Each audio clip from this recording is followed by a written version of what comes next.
Mesdames et messieurs, bonjour. Nous sommes dans l'émission Noël en avance. Nous sommes au Forum civil de Kolda.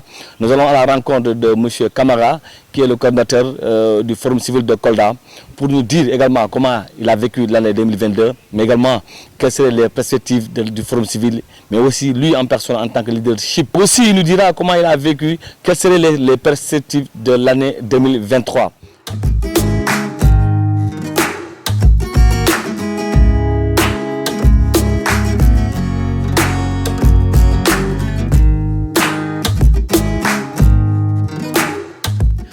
Alors, comme on l'avait en tout cas annoncé à l'entrée du Forum civil, nous allons à la rencontre de M. Camara Aboubakar, qui est le coordinateur du Forum civil. Alors, M. Camara, bonjour. Bonjour. Alors, la question est la suivante, M. Camara. Nous sommes à la fin de l'année. Nous demandons en tout cas de faire le message de la fin de l'année. Alors, comment avez-vous vécu l'année 2022 ? J'ai vécu l'année 2022 avec beaucoup de hamdoullah. Comme la vie, c'est des moments de bonheur et de souffrance, c'est des moments de succès et d'échec.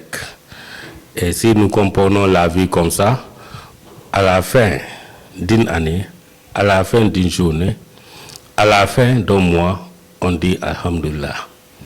Donc, Alhamdulillah, et cette année 2022 marque comment dirais-je, mon choix à la tête du Forum civil section Kolda, après avoir occupé 8 ans le poste de responsable des programmes.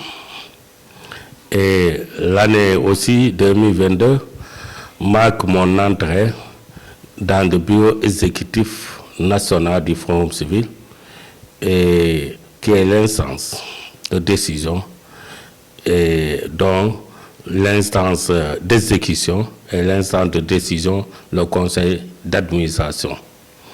Et aussi, l'année 2022 est marquée aussi par une dynamique de nos commissions techniques dans le cadre de notre travail d'éveil des consciences, dans le cadre de notre travail de médiation, mais aussi dans le cadre de notre travail d'orientation.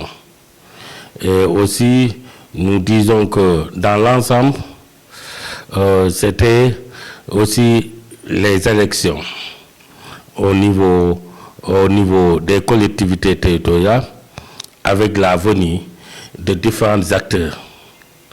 Et nous pensons que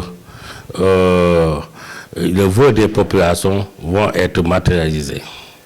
Mais il faut dire aussi l'année 2022 est marquée aussi par des situations. D'abord, des situations dans le champ public qui est marqué par des situations qui créent plus d'instabilité que de paix. Et c'est pourquoi nous voulons profiter de cette année pour demander à tous les acteurs de travailler pour la paix. Car seule la paix peut nous garantir le développement. Alors, quelles seraient les perspectives du Forum civil Kolda pour l'année 2023 ? Les perspectives sont larges. Les perspectives, comme on l'a dit, d'abord, nous avons le centre de gouvernance participative et à travers ce centre, nous voulons travailler sur les outils de la gouvernance, mais à travers ce centre, nous voulons avoir une masse critique de citoyens conscients qui se battent pour leurs droits. Mais aussi, l'autre aspect, c'est vraiment accompagner les organisations citoyennes, parce que les former. Et l'autre aspect, c'est qu'on vient de mettre l'observatoire territorial du secteur extractif.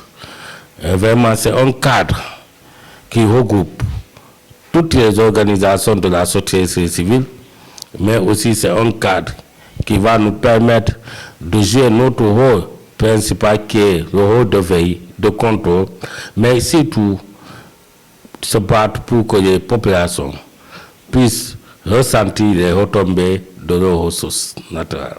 Les vœux de l'année 2023, quels seraient les vœux que vous souhaitez à l'ensemble des populations?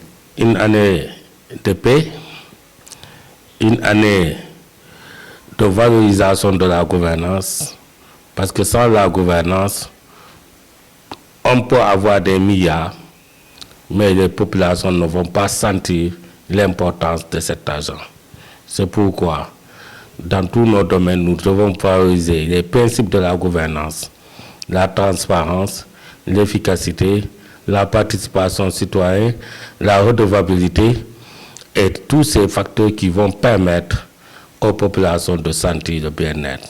Parce que nous sommes là dans ce monde, quel que soit le succès que nous avons, quelles que soient les initiatives que nous avons, si les populations ne sont pas à l'aise, personne n'est à l'aise. Donc le meilleur succès, la meilleure réussite, c'est le bien-être des citoyens. Merci beaucoup. Merci.